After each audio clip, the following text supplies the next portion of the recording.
jadi kegiatan kita hari ini live streaming melalui YouTube channel milik Suster-Suster MASF ya.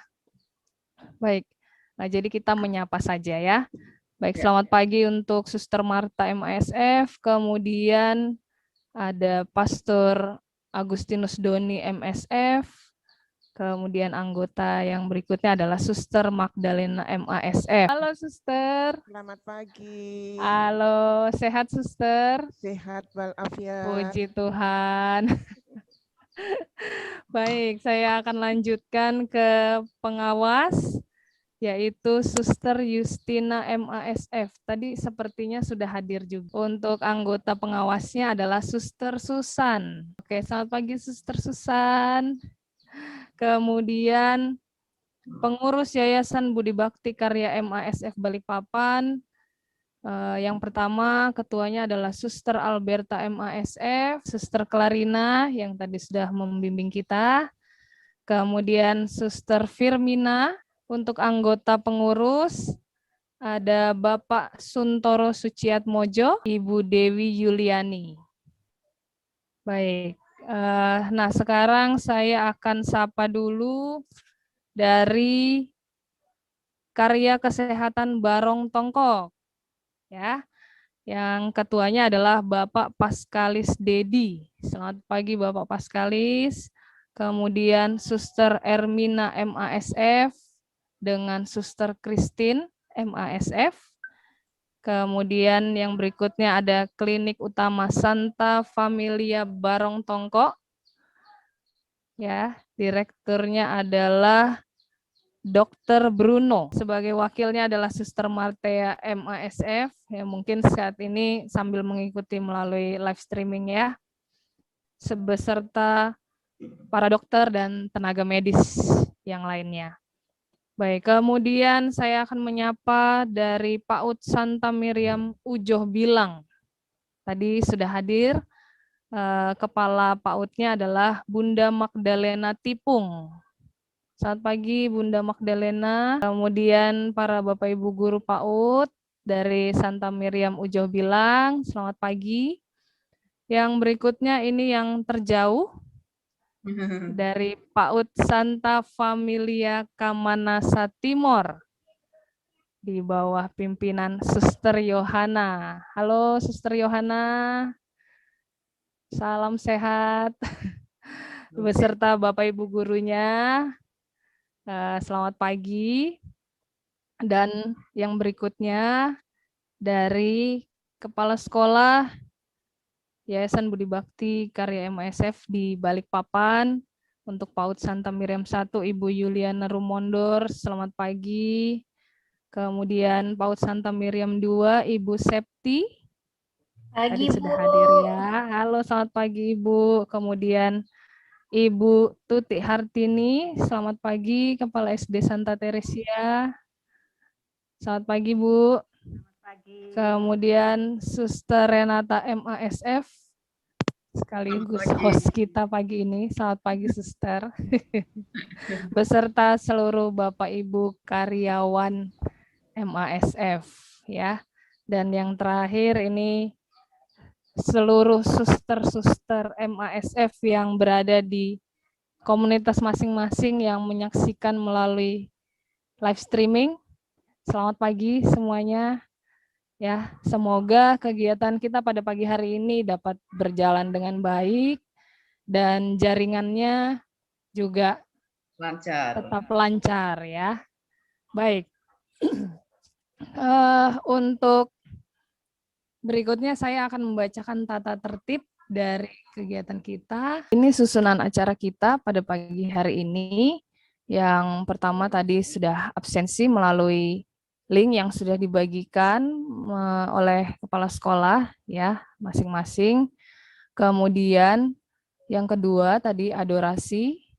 Kemudian yang ketiga pembukaan, pembacaan tata tertib. Setelah ini saya akan membacakannya. Kemudian berikutnya menyanyikan lagu Mars Keluarga Kudus yang nanti akan dipimpin oleh Ibu Inge. Kemudian doa pembukaan yang akan dibawakan oleh Suster Viani. Yang berikutnya sambutan Ketua Yayasan oleh Suster Alberta MASF. Setelah itu dilanjutkan dengan sesi rekoleksi keluarga.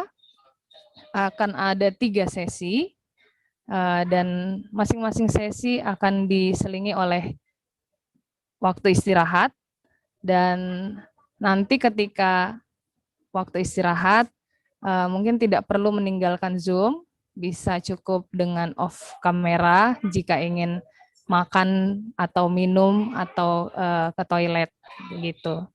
Kemudian untuk yang kegiatan kita terakhir itu adalah perayaan Ekaristi yang akan diselingi dengan pembaharuan janji perkawinan. Ya. Kemudian nanti akan ada ucapan terima kasih oleh Suster Clarina, kemudian foto bersama dan sayonara. Baik, itu kegiatan kita pada pagi hari ini.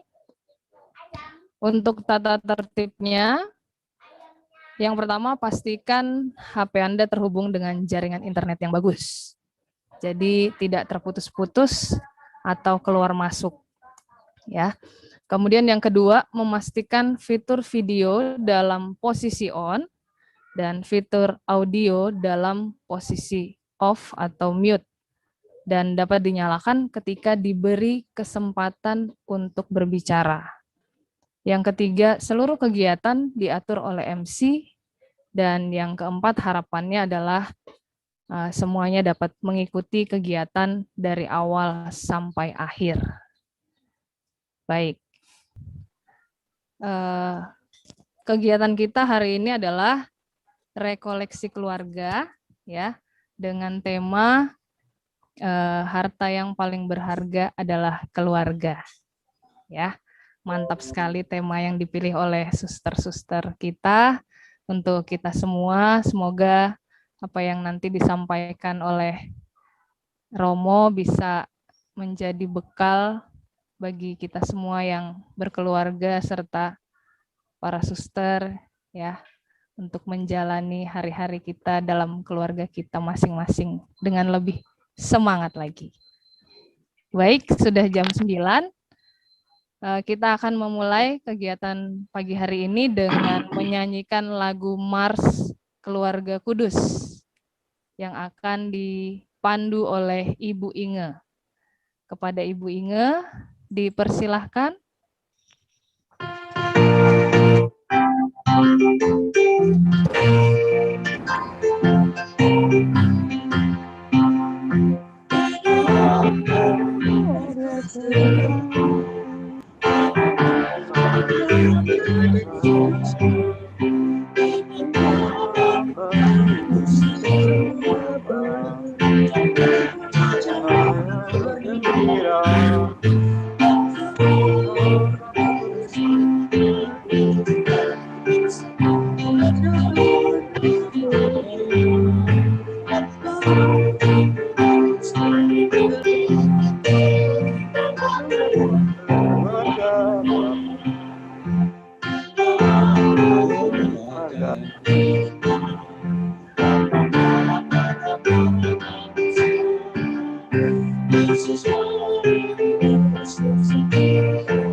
Baik, terima kasih kepada Ibu Inge.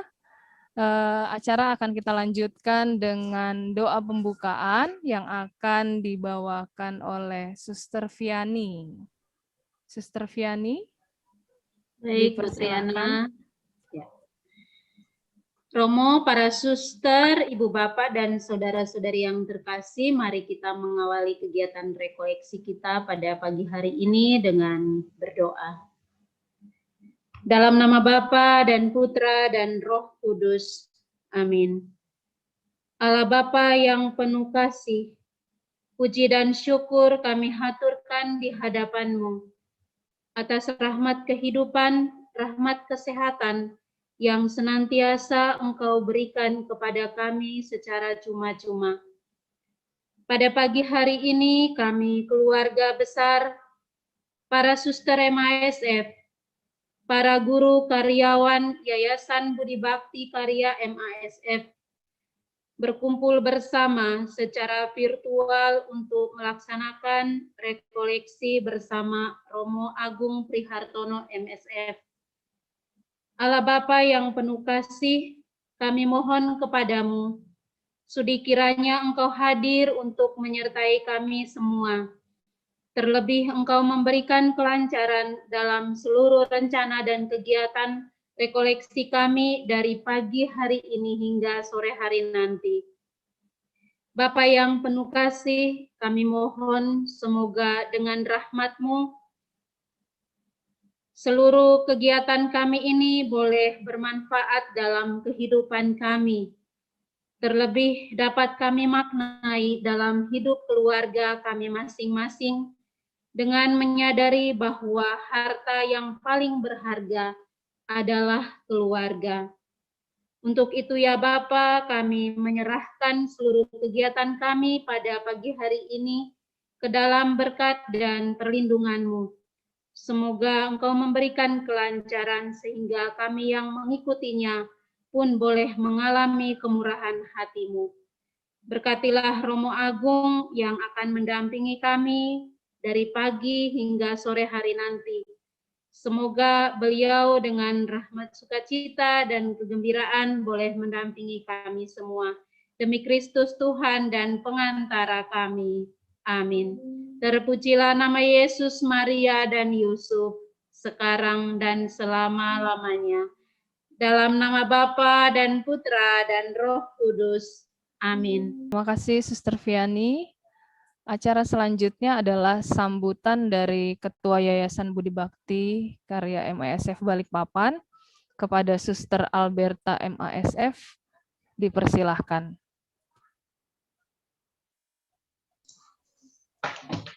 Selamat pagi semua. Romo, para suster, apakah bisa mendengar suara saya? Bapak Ibu Guru, Selamat pagi, Suster. Selamat pagi. Suaranya jelas sekali. Baik. Yang pertama, yang kami hormati dan kasihi, Romo Agung Prihartono MSF, yang sudah hadir bersama-sama kita dalam ruang virtual pada hari ini. Yang saya hormati, Ketua Dewan Pembina Yayasan Budi Bakti Karya MASF beserta anggotanya, Suster Marta, Pastor Agustinus Doni MSF, dan Suster Magdalena. Yang saya hormati dan kasihi juga Dewan Pengawas Yayasan Budi Bakti Karya MASF Balikpapan, Suster Justina, dan anggotanya adalah Suster Susana MASF. Rekan-rekan pengurus Yayasan Budi Bakti Karya MASF Balikpapan, Suster Clarina, Suster Firmina, Bapak Suntoro, dan Ibu Dewi Yuliani. Yang saya hormati juga pengurus Yayasan Budi Bakti Kesehatan Barong Tongko yang hadir bersama kita pada hari ini. Para kepala sekolah, baik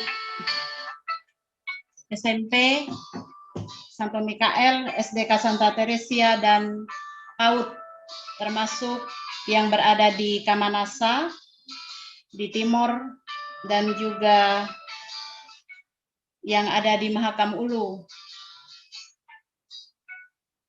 Yang saya kasihi para rekan guru dan karyawan di Yayasan Budi Bakti Balikpapan, juga para dokter, para perawat, dan segenap karyawan klinik Santa Familia Barongtongko yang juga hadir bersama kita pada pagi hari ini, dan para saudari saya, suster-suster MASF yang bergabung, baik itu yang bergabung di Zoom maupun yang mengikuti dari live YouTube.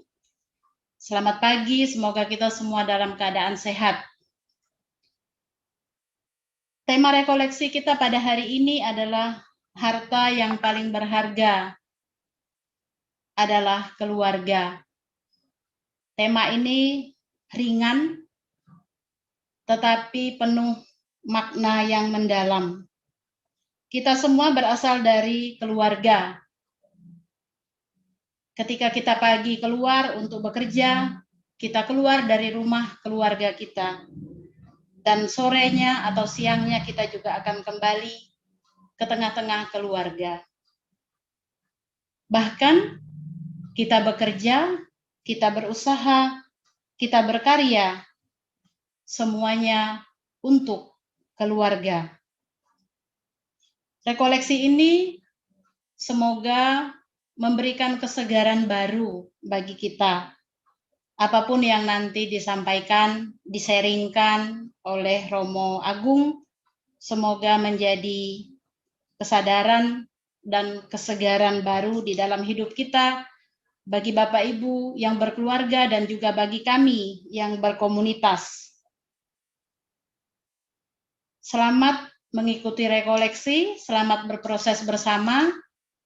Kita bersyukur bahwa di masa pandemi ini justru kita bisa berkumpul lebih banyak di ruang virtual ini, mengenal juga rekan-rekan kerja kita yang tidak hanya di unit kerja kita masing-masing, di bawah karya Kongregasi Suster-Suster MASF.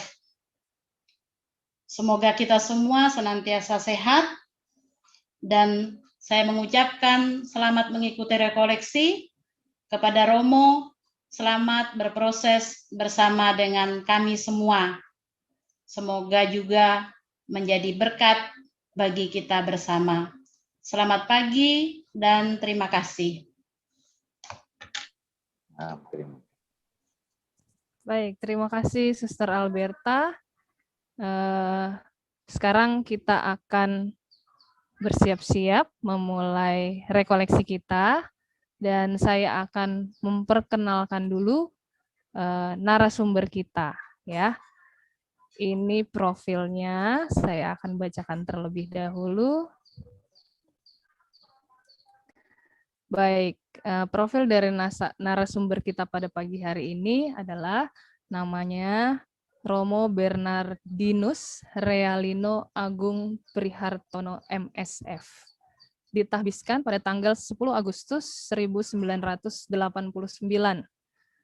Kemudian untuk pendidikan S1 Teologi pada tahun 1997, kemudian dilanjutkan S2 Teologi pada tahun 2000 di Fakultas Teologi Weda Bakti Yogyakarta. Kemudian untuk pendidikan S3 Teologi Perkawinan dan Keluarga di Instituto Giovanni Paolo II Roma pada tahun 2005. Untuk tugas sebagai pastor sejak tahun 2000 sampai 2001 pernah bertugas sebagai pastor rekan di Paroki Ratu Rosari, Jagakarsa, Jakarta. Kemudian pada tahun 2007 sampai 2013 bertugas sebagai Sekretaris Eksekutif Komisi Keluarga KWI. Dan pada tahun 2014 sampai 2016 sebagai Sekretaris MSF Provinsi Jawa, dan 2017 hingga sekarang memimpin Biarakana Salatiga dan juga sebagai anggota Tribunal Keuskupan Agung Semarang. Jadi dari latar pendidikannya pun sudah pasti berkaitan dengan keluarga ya, Romo ya. Iya. Baik, Ya. kita akan langsung saja memulai acara kita pada pagi hari ini. Kepada Romo Agung dipersilahkan. Tabisan itu tahun 1998, bukan 89. Oh, Baru juga terbalik. kebalik. Itu aja, hanya itu. Ya, baik Romo, Baik. tidak apa-apa. Ya, terima Silahkan kasih. Romo. Ya, terima kasih. Tahun 95 saya top tahun orientasi pastoral di Tering. Makanya tadi saya tanya apakah ada yang dari Tering. Hanya sekedar tanya, karena setelah top itu saya tidak pernah lagi ke Tering. Jadi situasinya seperti apa sekarang juga tidak tahu. Mudah-mudahan kapan-kapan nanti bisa sampai sana lagi lah. Terima kasih banyak untuk undangan, untuk kesempatan yang diberikan pada saya bersharing untuk berbagi pengetahuan, berbagi bahan refleksi untuk kita sebagai anggota keluarga, atau juga bahkan sebagai gembala keluarga, sebagai pemimpin keluarga yang dipercaya Tuhan untuk menggembalakan domba-dombanya. Saya akan sekedar membagikan apa yang saya ketahui dan juga pernah saya dengar dari pengalaman-pengalaman berjumpa dengan pasangan suami istri, sharing bersama pasangan suami istri, dan nanti Bapak Ibu silahkan kemudian juga apakah yang saya sampaikan itu sesuai dengan kenyataan hidup atau enggak. Nah, silahkan Bapak Ibu sendiri yang mencerna, membuktikannya, begitu. Baik, mengawali rekoleksi ini, Bapak Ibu, Suster, oh ya banyak Suster, Bapak Ibu, Suster, saya hanya ingin menyampaikan atau melemparkan satu ayat yang kita sering dengar, kita sering baca, tetapi juga kemudian membuat kita memunculkan satu pemikiran. Nah ini, dari Injil Matius bab 7, ayat 7. Ayat yang sangat terkenal dan ini mungkin jadi favorit kita. Mintalah, maka akan diberikan kepadamu. Carilah, maka kamu akan mendapat. Ketoklah, maka pintu akan dibukakan bagimu. Nah, kalau Bapak Ibu Suster mendengar atau membaca ayat ini, ayat Injil Matius bab 7 ayat 7 ini, mintalah, carilah, ketoklah. Kira-kira kemudian yang muncul dalam hati, dalam pikiran, dalam benak Bapak Ibu Suster, kira-kira apa ya? Lalu Bapak Ibu Suster terdorong berdoa apa setelah membaca dan mendengarkan ayat ini? Mintalah, maka kamu akan diberikan kepadamu. Carilah, maka kamu akan mendapat. Ketoklah, maka pintu akan dibukakan bagimu. Nah, tapi yang paling penting itu, yang paling menarik itu adalah nomor 1. Kalau Bapak Ibu Suster disuruh minta kepada Tuhan, apa yang mau Bapak Ibu Suster minta kepada Tuhan? Pasti banyak sekali ya, pasti banyak sekali. Kira-kira yang mau diminta itu apa? Nah, kalau kemudian ini memang ayat ini tidak berhubungan, tetapi secara harafiah atau secara verbal bisa kemudian menjadi kelanjutan pertanyaan refleksi, yaitu dari Injil Yohanes bab 1 yang ayat 35 sampai 51, tapi dari ayat yang satu saja. Apa yang kau cari? Yesus bertanya kepada orang yang menemui dia dan bertanya, lalu apa yang kamu cari? Nah, kalau misalnya tadi diawali dengan ayat dengan sabda Tuhan, mintalah maka kamu akan diberi. Carilah maka kamu akan mendapat, dan ketoklah pintu akan dibukakan bagimu. Lalu Yesus bertanya lagi, mintalah kamu maka kamu akan diberi. Lalu Yesus bertanya, apa yang kau cari? Apa yang mau kau minta? Lebih-lebih dalam situasi seperti sekarang ini apa yang mau kita cari? Ada beberapa pilihan. Ada beberapa pilihan. Mana yang kira-kira mau kita minta kepada Tuhan? Apakah itu uang, rezeki, apakah itu rumah, apakah itu ya apa yang kita inginkan? Kira-kira kalau kita diberi kesempatan, dan kita selalu diberi kesempatan oleh Tuhan, slide berikutnya, Sister. Kalau kita diberi kesempatan oleh Tuhan untuk meminta, maka apa yang akan kita minta kepada Tuhan?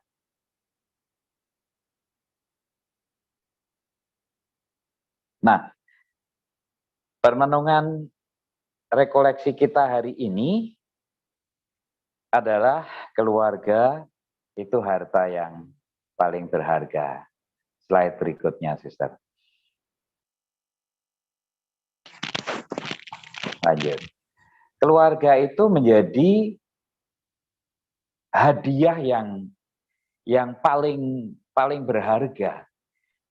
Uang bisa habis, rumah bisa rusak, mobil bisa rusak, HP apapun barang-barang yang kita punyai kita bisa rusak semua. Tetapi keluarga menjadi hadiah dari Tuhan yang sebetulnya hadiah yang paling itu berarti nomor satu. Tidak ada yang apa namanya ya, tidak ada yang menyaingi gitu kan. Harganya tidak ada yang menyaingi dibandingkan yang lain. Dan inilah yang sebetulnya harta yang paling berharga yang diberikan Tuhan kepada kita. Keluarga itu menjadi hadiah Tuhan yang paling berharga. Nah, boleh Suster Clarina kita memutar lagu itu apa? Keluarga Cemara.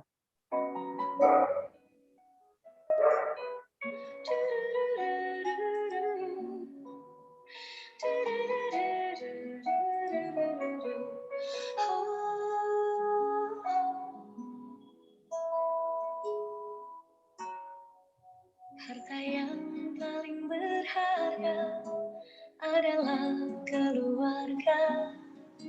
Istana yang paling indah adalah keluarga. Puisi yang paling bermakna adalah keluarga. Mutiara tiada tara adalah keluarga. Selamat pagi Emak, selamat pagi Abah. Mentari hari ini berseri indah. Terima kasih Emak, terima kasih Abah, untuk tampil perkasa bagi kami putra-putri yang siap berbakti. Anak mau jadi pohon. Jadi pohon? Bukan, Mak. Pohon gak penting. Kan nama Ara sendiri kan diambilnya dari pohon cemara. Puisi yang paling bermakna adalah keluarga. Mutiara tiada tara adalah keluarga. Selamat pagi Mama saya, selamat pagi Abah saya. Mentari hari ini berseri indah. Terima kasih Oma, terima kasih Abah untuk tampil perkasa bagi kami putra putri yang siap berbakti.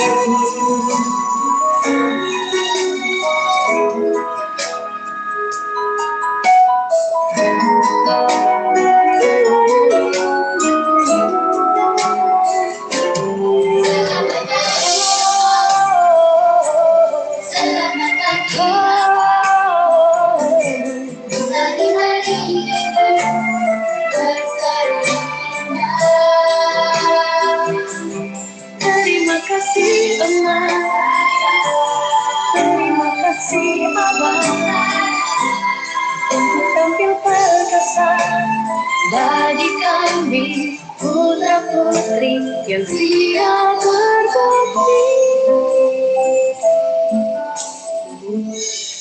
Di hari berseri indah.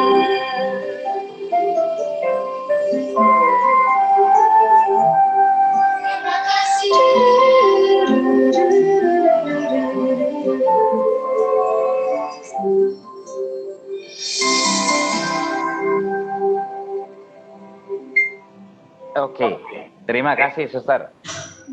Nah, ya satu lagu yang cukup ya waktu dari beberapa puluh tahun yang lalu. Adalah keluarga. Dari beberapa puluh tahun yang lalu lagu ini sudah begitu populer gitu kan. Ada satu kata yang cukup inspiratif ketika saya ketemu dengan yang Pak Adi Kurdi, pengarang lagu ini dan juga film Keluarga Cemara itu, saya bertanya mengapa keluarga itu digambarkan sebagai mutiara yang paling indah. Lalu Pak Adi Kurdi mengatakan begini, Romo, mutiara, perhiasan-perhiasan yang dipakai oleh kebanyakan ibu-ibu atau kaum wanita, kaum perempuan, itu semuanya, hampir semua atau 99% itu semuanya dibuat atau buatan tangan, kecuali satu, yaitu mutiara. Emas itu dibuat, dibentuk gitu kan, perak juga, apapun itu dibentuk oleh tangan manusia. Tetapi mutiara itu tidak dibentuk oleh manusia, tapi dibentuk secara apa namanya, secara alamiah. Nah, pembentukan mutiara itu juga sangat inspiratif untuk kita, Bapak Ibu, Suster sekalian. Nah, kalau kita melihat kerang mutiara itu ya, nanti Bapak Ibu Suster bisa melihat di YouTube juga bagaimana proses terjadinya mutiara itu. Pembentukan mutiara ini dijelaskan karena ada faktor iritan, atau yang dimaksudkan iritan itu ada sesuatu benda asing yang masuk ke dalam tubuh, ke dalam mantel kerang itu ya, rumah kerang itu masuk dan kemudian masuk ke tubuh si kerang ini, dan benda asing itu kemudian ditangkap oleh si kerang dan ternyata dia membuat sebetulnya si kerang itu mengalami luka karena ada benda asing yang masuk, benda apapun, benda yang disebut nakre itu ya. Nakre itu dikeluarkan oleh kerang ini untuk membungkus benda asing yang masuk itu, dan kadang-kadang rumah kerang itu juga menjadi rusak, entah itu sedikit berlobang atau sedikit dirusakkan oleh benda asing itu, kemudian dibungkus oleh nagre yang dimiliki dan kemudian dikeluarkan oleh si kerang itu untuk melindungi tubuhnya supaya si kerang ini tidak mati atau tidak sakit karena benda asing yang masuk itu, dibungkus oleh yang disebut nagre itu. Nah, lalu dari proses ini lama-kelamaan karena banyak benda asing yang masuk ke dalam tubuh si kerang ini, lalu lama-kelamaan dipadatkan, menjadi padat, secara alamiah menjadi padat. Nah, setelah menjadi padat, kemudian semakin lama semakin membesar, semakin lama semakin membesar, dan itulah kemudian yang menjadi mutiara itu, yang mutiara yang asli, yang alami ya, yang bukan yang kalau dipelihara, yang dibudidaya memang juga sama, tetapi jauh lebih berharga, jauh lebih mahal ketika mutiara yang asli dari kerang yang ada di laut itu. Jadi cangkangnya kerang itu bisa rusak karena benda asing itu, tetapi si kerang dia melindungi dirinya dengan zat yang dikeluarkan dari tubuhnya yang membungkus si benda asing yang masuk ke dalam tubuhnya itu, dan itu mengeluarkan zat ini juga sebetulnya selain dia melindungi diri, tetapi juga si kerang ini terluka sebetulnya. Sehingga walaupun dia terluka, tetapi dia kemudian hidupnya tidak terancam oleh benda asing ini. Nah, dari proses terjadinya mutiara inilah kemudian Pak Adi Kurdi mempunyai satu inspirasi bagaimana dia mau mengajak keluarga-keluarga di Indonesia itu merenungkan jati dirinya, gitu kan. Keluarga itu ibaratnya ya seperti kerang itu, yang ada rumahnya, yang ada pelindungnya, di dalamnya ada pribadi-pribadi yang hidup, yang dilindungi oleh rumah itu, tapi kadang-kadang suatu kali, suatu hari, kadang-kadang ada benda asing atau sesuatu peristiwa yang masuk ke dalam keluarga itu. Nah, kalau keluarga itu menerima dalam tanda petik benda asing yang masuk ke dalam kehidupan keluarga itu, lalu bagaimana keluarga itu melindungi diri? Bagaimana Bapak Ibu sebagai suami istri, sebagai orang tua, sebagai gembala keluarga itu melindungi supaya tidak terjadi kehancuran, tidak terjadi kerusakan di dalam keluarganya. Dan ketika melindungi keluarganya, ketika melindungi pasangannya, melindungi dirinya sendiri, melindungi anak-anak, melindungi siapapun yang ada di dalam keluarga itu, pastilah ada sesuatu yang keluar dari dirinya, pastilah ada sesuatu yang dirasakan sakit, yang dikatakan ya, kita biasa mengatakan itulah pengorbanan, itulah salib, gitu kan. Nah, kita belajar dari kerang mutiara itu, Bapak Ibu Suster. Kalau kita ingin hidup dan hidup kita itu berharga, harganya itu yang paling berharga, harganya itu yang tidak ada menandingi. Keluarga kita itu menjadi harta yang paling berharga, mutiara yang paling indah, istana yang paling indah.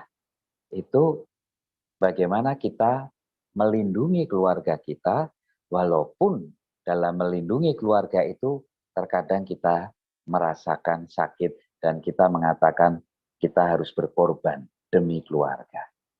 Nah, dari sinilah kita akan merenungkan bahwa keluarga itu harta yang paling berharga istana yang paling indah, mutiara yang paling indah, paling mahal, paling berharga.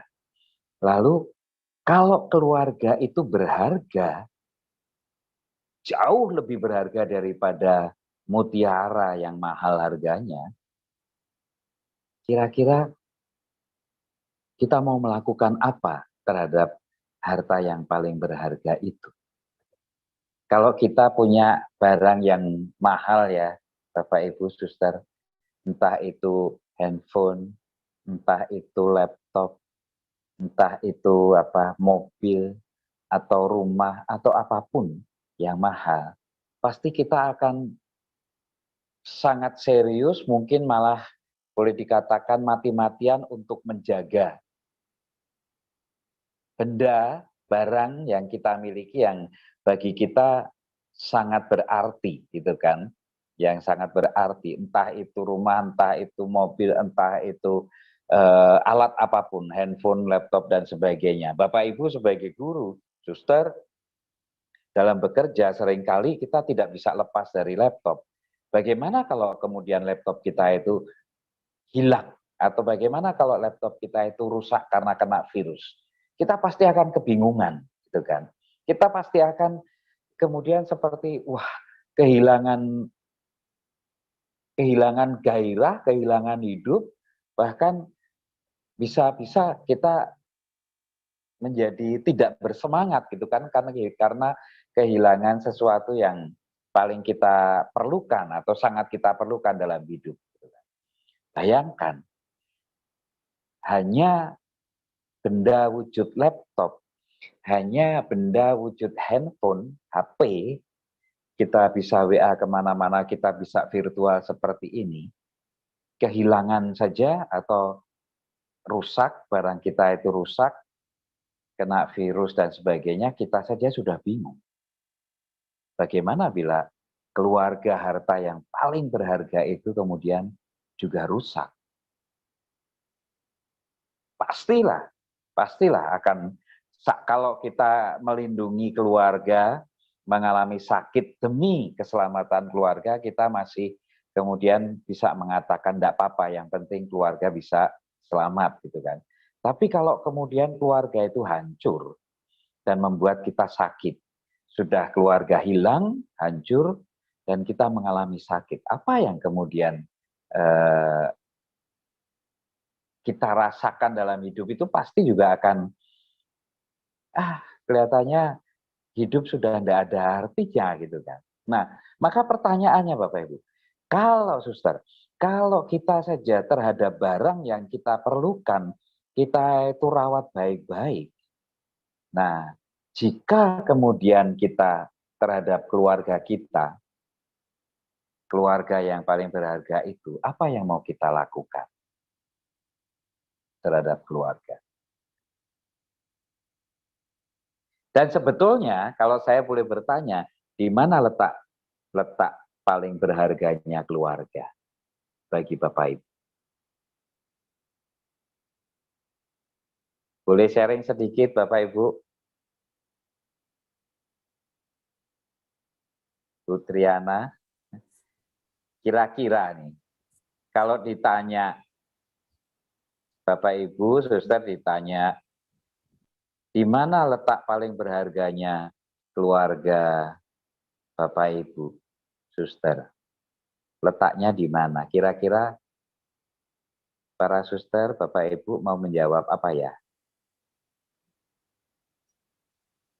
Baik, sangat bagus. Dan apa yang Bapak Ibu sharingkan sungguh memang disitulah letak berharganya keluarga, gitu kan. Nah, Suster Clarina, saya masuk dengan satu account lagi, bisa dijadikan co-host enggak, Suster ya? Nanti saya akan coba buatkan, saya tampilkan saja. Oke, sudah. Terima kasih. Ya. Sudah ya? Ya. Sudah, ya. Nah, oke. Nah, ya, oke. Nah, di mana letak? Kalau kita itu mempunyai keluarga, dan keluarga itu menjadi harta yang paling berharga, lalu apa yang kita lakukan, gitu kan?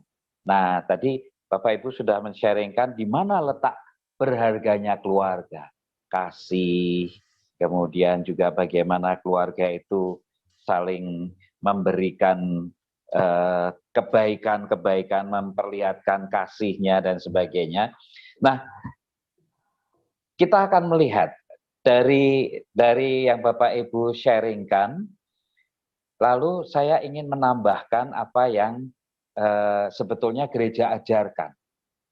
Harta yang paling berharga itu ada 2, gitu kan? Minimal ada 2.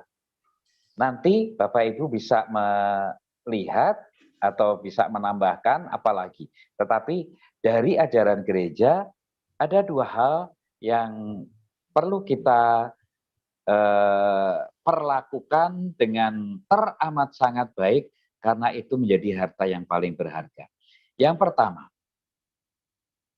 yaitu tadi kalau Bu Inge mengatakan kasih. Juga Pak Nandes, juga satu tadi Pak siapa ya? Karena saya tidak melihat apa nama screen-nya. Oh, Pak Joko. Nah, nah, pertama tadi mengatakan kasih, mengatakan harta yang paling berharga adalah kasih dalam keluarga. Ya, betul. Keluarga tanpa perkawinan itu bukan keluarga, itu kan. Keluarga muncul, keluarga terjadi pertama-tama berasal dari sebuah perkawinan, gitu kan. Perkawinan, persatuan antara laki-laki, satu laki-laki dan satu perempuan. Nah, harta yang pertama paling berharga dalam keluarga yaitu perkawinan, Bapak Ibu. Nah, dulu waktu saya tabisan, dan kemudian ada teman saya yang teman waktu di seminari, dia keluar dan menikah, dia mengatakan gini, waduh Romo, menikah itu ternyata itu surga dunia, gitu kan. Menikah itu surga dunia. Nah, wah rugi lah, Romo enggak bisa menikmati surga dunia, gitu kan. Saya pikir-pikir, kemudian saya tanya, maksudmu surga dunia itu apa? Loh, kalau saya pulang, ada yang nyiapkan makanan gitu kan. Loh, saya enggak usah pulang, saya tidur aja sudah ada yang nyiapkan makanan. Saya ibu-ibu di dapur gitu kan. Ya, bapak-bapak yang karyawan di seminari juga menyiapkan makanan gitu. Oh, beda Romo, yang nyiapkan istri sama yang nyiapkan karyawan itu beda gitu. Nah, dia mengatakan bagaimana keindahan, bagaimana menyenangkannya sebuah perkawinan. Tapi maaf, Bapak Ibu, kadang-kadang keindahan atau kemudian kebaikan, keindahan atau kesenangan, kegembiraan itu dalam tanda petik lebih yang lahiriah, gitu kan. Nah, tapi betul bahwa perkawinan itu adalah surga dunia, betul. Karena apa? Karena Tuhan Yesus sendiri yang mengatakannya. Kita lihat dalam Injil Matius bab 22 ayat 2. Ayat 2 khususnya. Hal kerajaan surga seumpama seorang raja yang mengadakan perjamuan kawin untuk anaknya. Bayangkan Bapak Ibu, Tuhan Yesus sendiri menggunakan perjamuan, dan perjamuan khusus itu. Perjamuan khusus itu adalah perjamuan perkawinan. Bukan perjamuan karena berhasil dalam pekerjaan, bukan perjamuan naik karir, naik pangkat dan sebagainya, bukan syukuran itu, bukan pesta sunatan, bukan pesta ulang tahun, tetapi pesta perkawinan. Yang digunakan, dipakai oleh Yesus, dipakai oleh Tuhan adalah perjamuan pesta perkawinan. Untuk apa? Untuk menggambarkan kerajaan sorga. Kalau perkawinan itu bukan sesuatu yang istimewa, saya yakin seyakin-yakinnya Tuhan tidak menggunakan untuk perumpamaan itu. Hal kerajaan sorga seumpama seorang raja yang mengadakan perjamuan kawin untuk anak-anaknya. Berarti di mata Tuhan, perkawinan, persatuan laki-laki dan perempuan itu sangat istimewa. Sehingga dia gunakan, Tuhan gunakan untuk menggambarkan hal kerajaan sorga. Jadi kalau ada orang yang mengatakan perkawinan itu adalah sorga dunia, sangat betul. Tapi bukan hanya secara fisik, lebih-lebih secara iman, secara spiritual, secara rohani.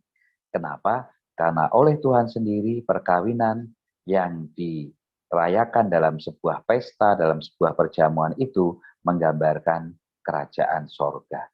Di sorga yang ada hanya kegembiraan, yang ada hanya kebaikan. Di sorga yang ada hanya sukacita, keselamatan. Dan itu digambarkan oleh perkawinan yang ada di dunia. Jadi, kalau Bapak Ibu, tadi Bu Inge, Pak Joko, Pak Nandes mengatakan, di dalam keluarga, harta yang paling berharga, letak berharganya di dalam kasih dan sebagainya. Itulah kesaksian, atau itulah sebetulnya penggambaran hal kerajaan sorga yang dikatakan oleh Tuhan juga. Di dalam kerajaan sorga, kita belum pernah masuk ke sorga, tetapi kita bisa membayangkan bahwa surga itu menyenangkan, surga itu membahagiakan, gitu kan. Karena apa? Karena persatuan dengan Allah sendiri, persatuan dengan Tuhan sendiri. Nah, bagaimana perkawinan kita menggambarkan hal kerajaan sorga? Tuhan saja mengistimewakan sebuah perkawinan untuk menggambarkan kerajaan sorga,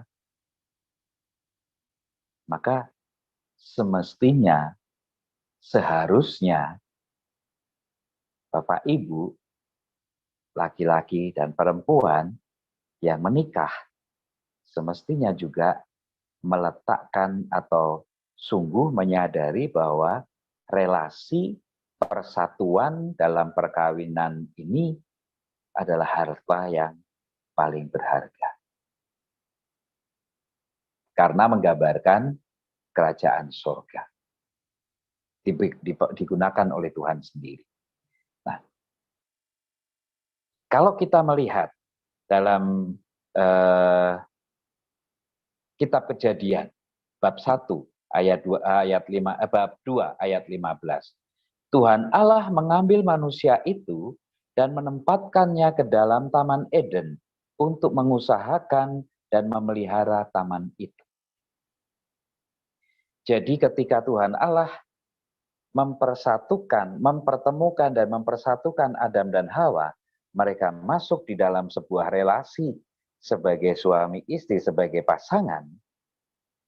Itulah harta yang berharga di antara mereka berdua. Dan kemudian harta berikutnya, harta yang paling berharga berikutnya adalah di mana mereka tinggal. Tuhan Allah mengambil manusia itu dan menempatkannya di Taman Eden. Jadi Bapak Ibu, keluarga itu adalah Taman Eden kita masing-masing. Seringkali keluarga atau seringkali entah itu suami istri, entah itu anak-anak, kurang menyadari bagaimana keluarga itu menjadi Taman Eden bagi masing-masing anggota keluarga. Bayangkan, Tuhan Allah mengambil bapak, mengambil ibu, dipersatukan, dan kemudian setelah mereka bersatu, mereka ditempatkan dalam satu rumah. Di dalam satu bangunan yang disebut rumah, dan kemudian disebut keluarga. Lahirlah kemudian anak-anak. Disitulah Tuhan Allah menempatkan Adam dan Hawa di Taman Eden. Jadi keluarga adalah Taman Eden kita, di mana Tuhan Allah telah mempersatukan dan meletakkan kita di dalamnya itu. Tapi Bapak Ibu, ketika kita itu masuk atau dimasukkan ke dalam Taman Eden, bukan hanya untuk tidur dan makan saja. Rumah bukan hanya tempat singgah, hanya untuk tidur, hanya untuk makan. Tetapi Taman Eden itu oleh Tuhan diberikan manusia supaya dipelihara, diusahakan itu dikembangkan, ditingkatkan, dikembangkan, dan dipelihara, jangan sampai rusak. Maka Taman Eden itulah menjadi tanggung jawab, menjadi tempat yang paling indah, istana yang paling indah bagi keluarga, yang tidak hanya menjadi tempat persinggahan, tetapi menjadi tempat mereka mengalami sukacita, memelihara. Jadi Bapak Ibu sebagai suami istri, sebagai orang tua, mengajak anak-anak, mengajak seluruh keluarga, inilah Taman Eden kita.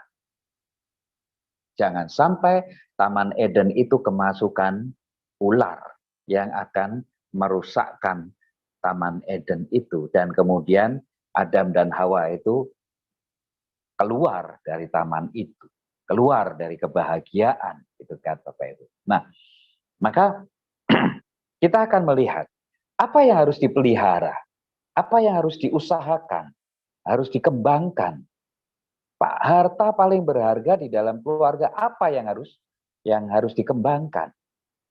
Pertama-tama ya relasi itu, relasi kasih itu, ya ini perkawinan Katolik, perkawinan Bapak Ibu sekalian. Perkawinan Katolik oleh gereja diajarkan sebagai sakramen. Apa artinya sakramen Bapak Ibu? Menurut Bapak Ibu nih, menurut Bapak Ibu, suster juga boleh menjawab walaupun kita tidak menikah, tetapi kita punya pengetahuan bahwa gereja mengajarkan perkawinan adalah sakramen. Apa artinya Bapak Ibu? Baptis itu sakramen, Ekaristi sakramen, imamat itu sakramen, tobat itu sakramen, dan perkawinan itu juga sakramen. Apa artinya perkawinan adalah sakramen? Menurut Bapak Ibu. Dari sekian sharing Bapak Ibu sekalian, saya akan menambahkan ini. Apa artinya sakramen? Tadi Bu Inge mengatakan sakramen adalah tanda dan sarana kehadiran keselamatan Allah. Betul, sangat betul, 100. Nilainya 100 gitu kan. Sakramen adalah tanda dan sarana kehadiran kasih Allah yang menyelamatkan. Apa artinya perkawinan itu adalah sakramen? Berarti relasi antara suami istri menjadi tanda, menjadi sarana kehadiran cinta kasih Allah yang menyelamatkan. Jadi kalau pada awal tadi Bu ingin mengatakan harta yang paling berharga adalah kasih dalam keluarga, betul. Lalu ditambahkan bahwa perkawinan itu adalah sakramen, artinya bahwa persatuan antara Bapak Ibu sebagai suami istri itu menjadi tanda loh, menjadi sarana bagi kehadiran Allah yang menyelamatkan. Jadi Bapak Ibu sudah diberikan keselamatan, Bapak Ibu sudah dikuduskan oleh Tuhan Allah, Bapak Ibu sudah dianugerahi kekudusan oleh Tuhan Allah, dan ditambah lagi Bapak Ibu dipakai Allah untuk menjadi tanda, menjadi sarana kehadiran cinta kasih-Nya yang menyelamatkan. Jadi, sebagai suami istri, tugas Bapak Ibu sudah sangat jelas, yaitu menghadirkan kasih Allah yang menyelamatkan. Bapak Ibu menjadi tanda, menjadi sarana cinta kasih Allah yang menyelamatkan itu. Bagaimana caranya? Banyak sekali caranya. Dan itu sangat harian. Kadang-kadang orang terlalu jauh berpikir, atau terlalu sulit, atau terlalu rumit, ribet memikirkan apa itu sakramen. Lalu sehingga seakan-akan sakramen perkawinan, atau kalau kita bicara tentang sakramen itu bicara tentang teologi yang jauh sekali dari kehidupan nyata. Tidak. Sakramen itu sangat nyata, sakramen itu sangat konkret. Coba Bapak Ibu bayangkan begini. Tidak bayangkan, coba Bapak Ibu mari kita merenungkan. Sakramen perkawinan berarti perkawinan itu persatuan Bapak Ibu menjadi tanda kehadiran cinta kasih Allah yang menyelamatkan. Apakah ini untuk ibu-ibu nih, apakah ibu-ibu ketika ibu-ibu itu sedang di dapur, sedang ngiris ngupas bawang merah, bawang putih, baru motongi sayur-sayur. Pernah nggak ibu-ibu itu kemudian merenung, oh iya, saya melakukan ini nih bagian dari sakramen perkawinan. Saya yakin nggak pernah berpikir begitu ya Bu ya. Saya yakin sih, pasti kalau kita bicara tentang sakramen, wah itu nanti urusannya atau itu bayangannya selalu gereja, misa, ekaristi, perayaan liturgi dan sebagainya. Tapi bayangkan Bapak Ibu, ketika Bapak Ibu sedang melakukan tugas harian, tugas sehari-hari, Ibu menyiapkan makanan, membersihkan rumah, kemudian mencuci baju, suami, anak-anak, dan sebagainya. Itu bagian dari perwujudan sakramen perkawinan. Tanda dan sarana yang menghadirkan kasih Allah yang menyelamatkan. Coba ibu-ibu enggak masak 1 hari saja. Bapak-bapak sudah suruh bekerja, entah mau kerja di pulang dari sekolah, pulang ke rumah enggak ada makanan. Bapak-bapak enggak punya uang, di rumah enggak ada makanan, ibu-ibu enggak masak, 1 hari kelaparan, 2 hari kelaparan lagi, 3 hari lama-lama bisa mati kelaparan. Ya, tidak ada keselamatan. Coba ibu-ibu enggak usah nyuci bajunya bapak-bapak itu udahlah. Untuk ngajar ke sekolah juga pakai baju itu, nanti tidur juga pakai baju itu, kalau misalnya tambah ke ladang pakai baju itu, atau ke kebun bersih-bersih kebun pakai baju itu, tidur pakai baju itu, biarkan bapak-bapak pakai baju itu 1 minggu, nggak usah dicuci, cuma 1 aja. Ibu-ibu nggak usah nyuci. Lama-lama bapak-bapak kan gatal kan ya, gatal, garuk-garuk dan sebagainya, korengan, kena bisa tetanus mati. Nggak ada keselamatan. Ketika kita mengerjakan sesuatu pekerjaan rumah, demi kesehatan, demi kebersihan seluruh isi rumah, itulah keselamatan. Ketika kemudian keluarga kita tidak kelaparan dan anggota keluarga kita itu makan dengan enak, makan dengan makanan yang sehat, bergizi, apalagi pada masa-masa seperti sekarang ini, tidak ada yang sakit, itulah keselamatan. Jangan pikir keselamatan itu nanti setelah meninggal. Terlambat. Sudah terlambat kalau memikirkan keselamatan itu nanti kalau meninggal, terlambat. Keselamatan itu sekarang dan di sini, kini dan sini, di tempat kita berada ini. Nah, maka sekali lagi, harta yang paling berharga pertama yaitu relasi Anda sebagai suami istri. Relasi Bapak Ibu sebagai suami istri. Perkawinan Bapak Ibu sebagai sakramen. Harta yang paling berharga adalah perkawinan yang adalah sakramen. Itu paling berharga. Tidak ada yang mengalahkan. Coba Bapak Ibu bayangkan saja. Kalau Bapak Ibu membuka di Injil. Gambaran antara Allah dan manusia, persatuan Allah dan manusia, relasi Allah dan manusia itu digambarkan dengan beberapa gambaran. Salah satunya misalnya antara anak dan bapak. Nah, seperti bacaan hari ini misalnya. Ada anak yang durhaka itu ya, anak bungsu yang durhaka. tapi bapaknya kemudian memaafkan.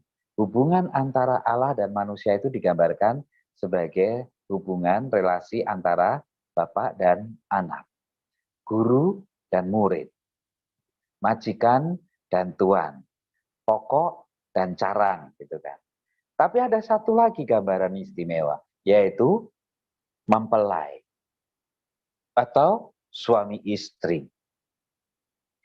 Dari beberapa gambaran dalam Injil untuk menggambarkan relasi manusia, persatuan manusia dengan Allah, mana yang dipakai untuk dipakai sebagai sakramen, untuk dipakai menjadi tanda dan sarana kehadiran cinta kasih Allah yang menyelamatkan Bapak Ibu, yang sakramen, mempelai, suami istri, perkawinan. Jadi, bukankah perkawinan itu terlalu berharga? Bahkan di mata Tuhan pun perkawinan itu terlalu berharga. Dia pakai untuk menggambarkan relasinya, persatuannya dengan manusia. Nah, dan kemudian Rasul Paulus juga mengatakan perkawinan itu paling berharga. Karena apa? Menjadi tanda dan sarana kehadiran cinta kasih Allah yang menyelamatkan itu. Kalau nanti Bapak Ibu Suster membaca surat Paulus kepada jemaat di Efesus bab 5 ayat 25 sampai 26, ini ayat yang kadang-kadang kontroversial, ibu-ibu nggak suka. Kalau kita membaca ayat 22, hai istri, tunduklah pada suamimu sama seperti kepada Tuhan, gitu kan? Ketika saya membacakan ini dan saya bertanya kepada ibu-ibu, pasti kemudian ibu-ibu berpikir 2-3 kali untuk untuk menjawab ya atau tidak, gitu kan? Karena apa? Suruh tunduk pada suami. Maaf Romo ya, tergantung suami saya bagaimana dulu, gitu kan? Ya kalau suami itu seperti Tuhan ya, oke lah, tunduk saya juga oke-oke saja. Gitu. Tapi jangankan seperti Tuhan, malaikat aja enggak mirip Romo, gitu kan? Nah, saya lalu mengatakan, ya salahnya ibu sendiri kenapa milih suami yang tidak seperti Tuhan, gitu kan? Itu kan kesalahan ibu-ibu sendiri. Hanya bercanda saja. Tapi gini, hai istri, tunduklah kepada suamimu sama seperti kepada Tuhan. Yang ayat 25-26 jangan dihilangkan. Hai suami, kasihilah istrimu seperti Kristus mengasihi jemaatnya dan menyerahkan dirinya untuk menguduskannya. Jadi pemberian diri Kristus itu bukan hanya sekedar mengusir rasa sepi, bukan hanya supaya bisa hahaha, bukan hanya supaya di rumah ada teman yang bisa membuatkan kopi dan sebagainya, enggak. Tetapi untuk menguduskan. Kalau tadi Bapak Ibu sharing bahwa sakramen itu adalah rahmat Allah yang menguduskan. Nah, kasih seperti Kristus itulah yang menguduskan. Bagaimana seorang istri memberikan dirinya kepada suaminya sama seperti kepada Tuhan. Karena apa? Karena suami itu mengasihi istrinya seperti Tuhan sendiri mengasihi jemaatnya, yaitu menyerahkan dirinya supaya istrinya kudus, supaya pasangannya kudus. Kalau seorang suami, kalau seorang istri itu memberikan dirinya itu memberikan yang baik kan ya, pastilah memberikan yang baik. Tidak ada itu pasti konflik, cekcok, itu tidak ada. Kalau Bapak Ibu memberikan sesuatu yang baik kepada pasangan, nggak usah harus yang beli-beli pakai uang, nggak usah.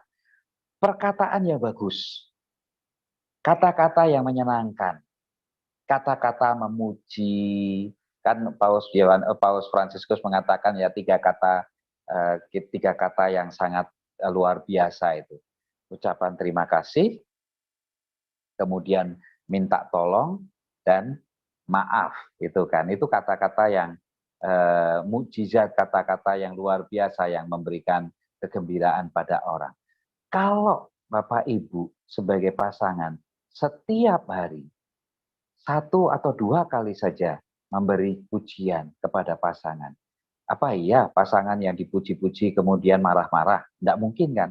Kemudian malah mengumpat, memaki-maki, tidak ada. Aduh Bu, kamu hari ini kenapa sih bisa cantik banget macam ini? Terus ibu, wow, langsung ibunya kemudian marah-marah. Tidak ada.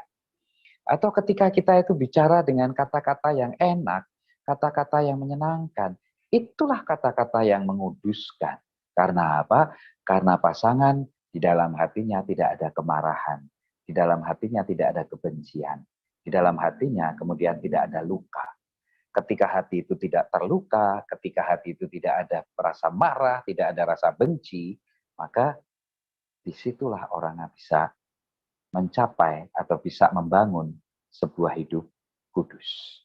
Nah, maka Bapak Ibu, perkawinan itu menjadi harta yang paling berharga karena apa? Tolok ukurnya adalah Kristus sendiri. Kasih Kristus sendiri. Kalau Bapak Ibu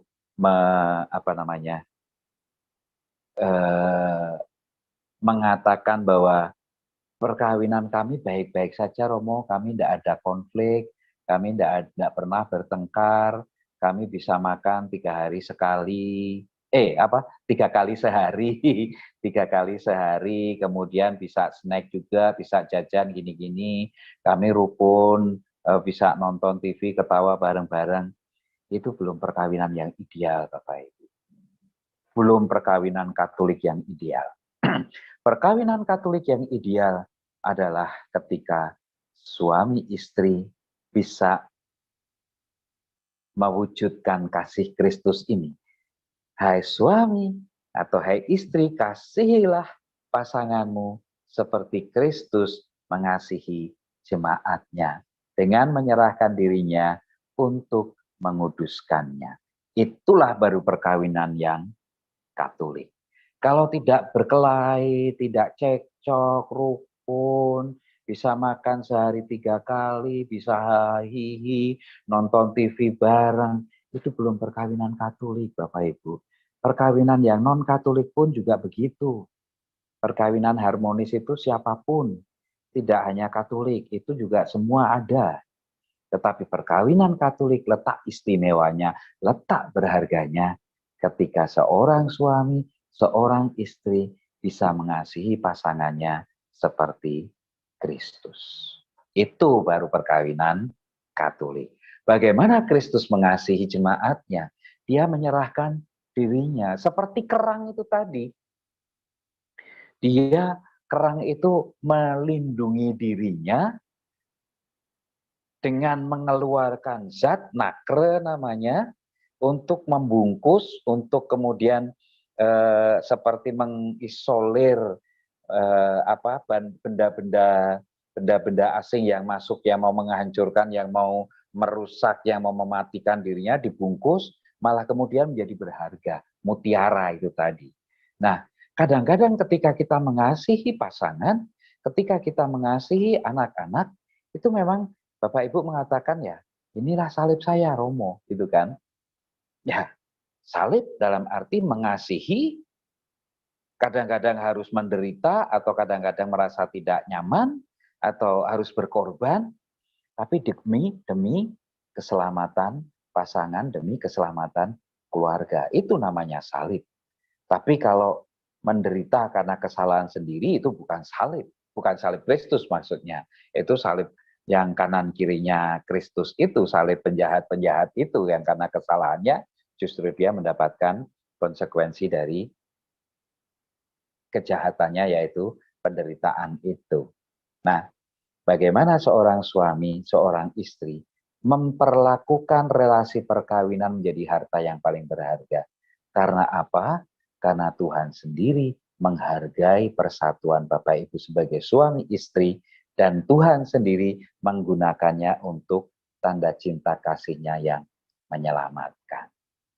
Nah, apa itu kasih? Apa itu cinta? Cinta itu, orang mengatakan, wah cinta itu perasaan yang tidak bisa dikatakan dengan, yang tidak bisa digambarkan dengan kata-kata, Romo. Tidak. Paulus mengatakan cinta itu konkret.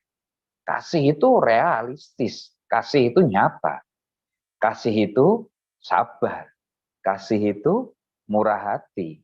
Kasih itu tidak cemburu, tidak sedikit-sedikit marah, tidak sedikit-sedikit kemudian curiga. Kasih itu tidak menyombongkan diri. Kasih itu tidak mencari keuntungan diri sendiri. Itulah kasih. Nah, kalau dalam kehidupan relasi keluarga, Bapak Ibu sebagai suami istri, Bapak Ibu sebagai orang tua kepada anak-anak, anak-anak kepada orang tua mengatakan, Romo, pastor, sabar itu ada batasnya. Sekali, dua kali, oke lah, saya maafkan. 3 kali, 4 kali, sabar itu ada batasnya, Romo. Padahal kasih itu sabar. Berarti kalau sabar itu ada batasnya, berarti Bapak Ibu membatasi kasih. Padahal Santo Yohanes dalam suratnya yang pertama itu mengatakan bahwa Allah itu adalah kasih. Surat Yohanes yang pertama ayat bab 4 ayat 8, Allah itu adalah kasih. Nah, kalau kasih itu, Allah itu maha sabar. Jadi Allah itu adalah kasih. Kasih itu sabar. Maka karena kasih itu, Allah itu adalah kasih, dan Allah itu adalah maha sabar, maka jangan pernah kemudian kesabaran itu dibatasi. Karena membatasi kesabaran berarti membatasi kehadiran Allah, Bapak Ibu. Nah, sayangnya Bapak Ibu, perkawinan yang begitu luar biasa, bahkan diperlakukan istimewa oleh Tuhan, itu sayangnya banyak atau bahkan akhir-akhir ini semakin banyak orang Katolik atau pasangan suami istri Katolik yang kurang menyadari bahwa perkawinan mereka itu paling berharga, terlalu berharga, sampai Tuhan sendiri menggunakannya untuk menggambarkan dirinya, gitu kan? Nah, kenapa? Karena ketika suami istri itu ada konflik, lalu mereka mengatakan, ya sakramen itu kan waktu di gereja, Romo. Setelah di rumah itu tidak ada sakramen-sakramen lagi. Karena sudah real, masuk dalam dunia nyata. Waktu di gereja itu kan dunia fantasi, dunia impian gitu kan.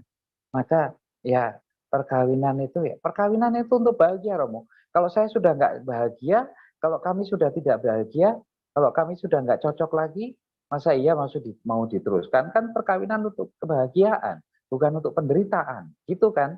Itu alasan pasangan suami istri yang konflik, yang kemudian mau bercerai. Nah, Paus Fransiskus menangkap gejala-gejala suami istri Katolik yang tidak memperlakukan perkawinan mereka sebagai harta yang paling berharga. Paus Fransiskus, kalau Bapak Ibu Suster nanti membaca Evangelii Gaudium, surat Paus Fransiskus yang sangat luar biasa dan sangat booming waktu beberapa tahun, 2-3 tahun yang lalu, itu nomor 66, Paus Fransiskus mengatakan begini, sekarang ini perkawinan cenderung dipandang sebagai sebuah bentuk sekedar pemenuhan kebutuhan emosional yang dapat dibangun dengan satu cara atau dimodifikasi dengan keinginan-keinginan tertentu. Jadi perkawinan itu karena saya cinta, saya suka kamu, kamu suka saya cinta kamu, kamu cinta saya, kita ingin bahagia berdua dengan cinta itu, yuk kita kawin. Kalau sudah enggak emosi, perasaan kita sudah enggak bahagia lagi, untuk apa diteruskan, begitu kan? Kalau kita sudah enggak cocok lagi, untuk apa diteruskan? Nah, inilah yang terjadi akhir-akhir ini, Bapak Ibu.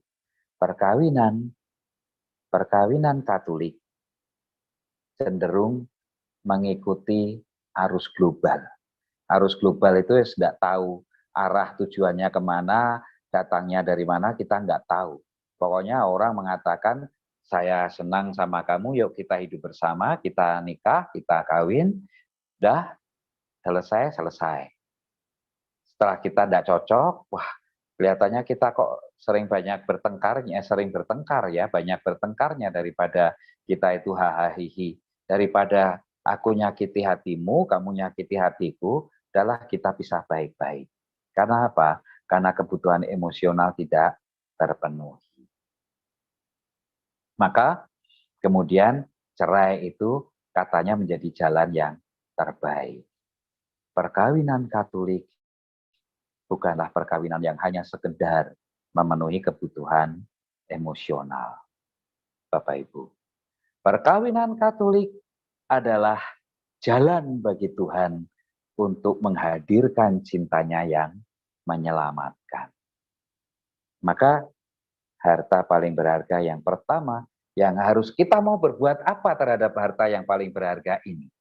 Apa yang mau kita lakukan terhadap harta yang paling berharga ini? Inilah pertanyaan berikutnya, Bapak Ibu. Apa yang paling berharga dalam keluarga? Jika keluarga itu berharga, mengapa kemudian ada ketidakpedulian? Ya kan?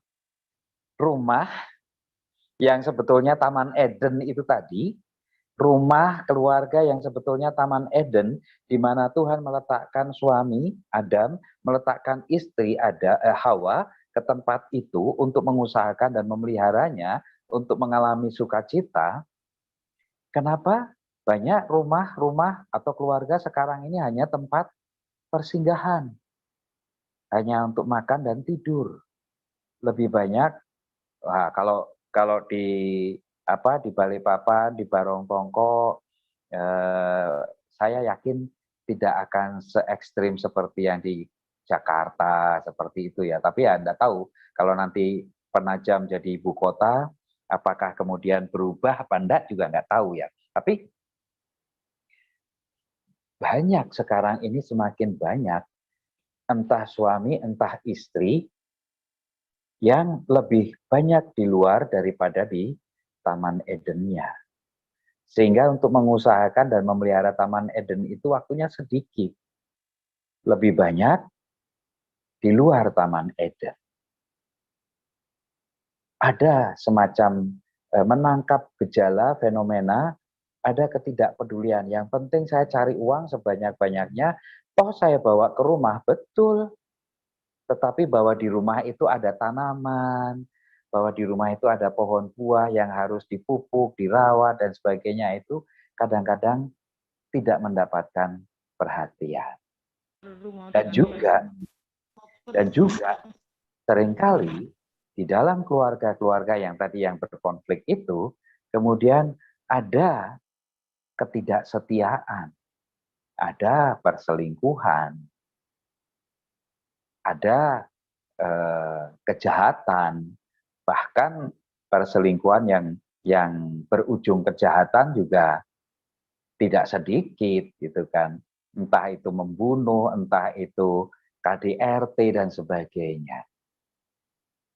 Sekarang ini, dalam rekoleksi pagi ini, kita disadarkan harta yang paling berharga pertama-tama adalah perkawinan Bapak Ibu.